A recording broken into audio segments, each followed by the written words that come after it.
Hello and welcome back to my channel. My name is Jenny, and today we're going to talk about the psychology behind conspiracy theories. Why do intelligent people believe conspiracy theories? Because intelligence does not make you immune to the brain's need for patterns, certainty, and control. And if we're being honest, most of us probably believe at least one thing that someone else would call a conspiracy theory.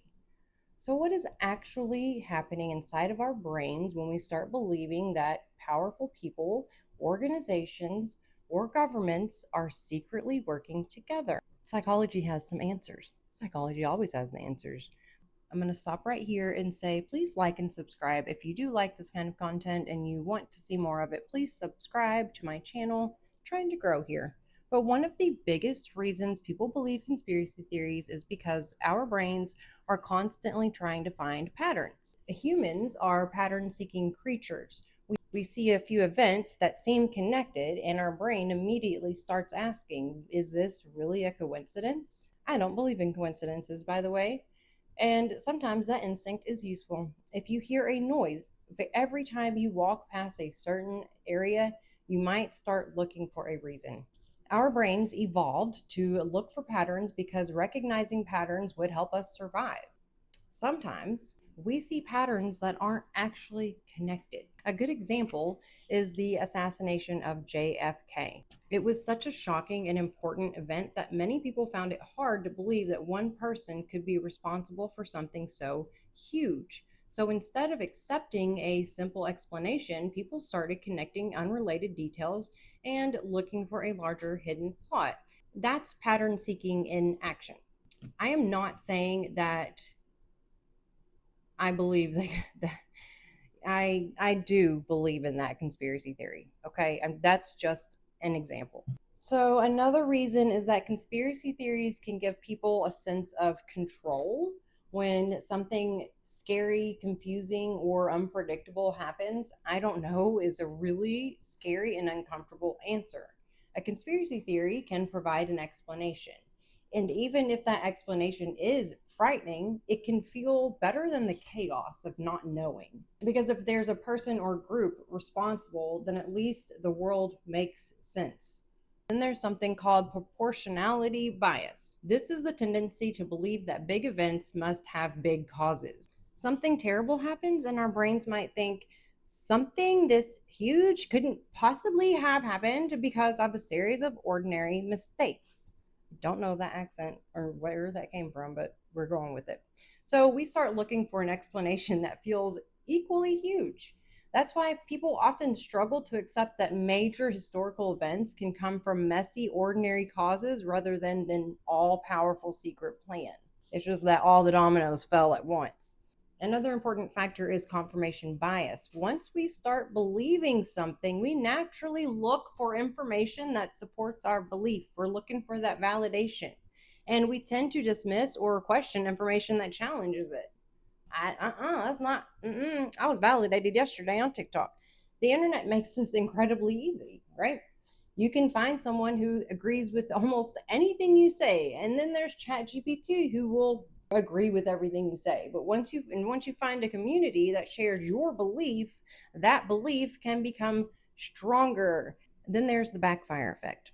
Sometimes when people are presented with evidence that contradicts what they believe, they don't change their mind. They become even more convinced. That to me is wild when the evidence is right there, but it's because changing your mind can feel like admitting that you were wrong. And nobody enjoys feeling like they were wrong. But I mean, no, it's not an enjoyable feeling, but knowing that you were wrong and then knowing the right thing would feel good, in my opinion, but whatever. This is where things get really interesting. Okay, take a drink of water, sit down. You're gonna want to sit down for this. Which I did not do that well. I apologize for that. Some conspiracy theories aren't just beliefs, they become someone's identity or a part of someone's identity. You aren't just saying, I believe this theory. You become the theory, basically. You become, I am someone who sees through the lies. And once a belief becomes connected to your identity, challenging that belief can feel like challenging you personally. There are also social reasons people have conspiracy theories. Humans naturally want to belong. If your friends, family, or online community all believe the same thing, rejecting that belief can feel like rejecting the people. Belonging is powerful. And sometimes people don't just believe a theory because it's of the evidence, they believe it because of the community surrounding them and surrounding that theory. But here's the uncomfortable part. Some theories become true. Governments and powerful organizations have genuinely lied, covered things up, and conspired throughout history. So being skeptical isn't automatically irrational. But the problem is when skepticism becomes, I don't trust anything or anyone. Because if you believe every official explanation is a lie, but believe every alternative explanation is true, that's not really critical thinking either. Got to go do the research on your own and figure it out on your own. I believe the healthiest approach is to ask, what evidence would change my mind? If the answer is nothing, then you're screwed. No, I'm just kidding. Then you may not be investigating a theory anymore. You may just be defending a belief. So, why do intelligent people believe conspiracy theories? Because intelligence doesn't make us immune to cognitive biases. Smart people can be very good at finding evidence to support what they already believe. Confirmation bias. Sometimes intelligence doesn't make us less biased. It just makes us better at defending our biases. And maybe the most important question is not why do these people believe conspiracy theories? Won't they get over it? Oh my gosh, they're so dumb. Maybe it's what beliefs do I have that I might be protecting from evidence? Because none of us are completely immune to the psychology of belief, not even me, and definitely not you. If you enjoyed this video, please like and subscribe. I love talking about psychology and why our brains and minds do what they do. It's very, very interesting to me. I also wanted to talk about parasocial relationships, but I first want to give you the definition of all the words we just talked about.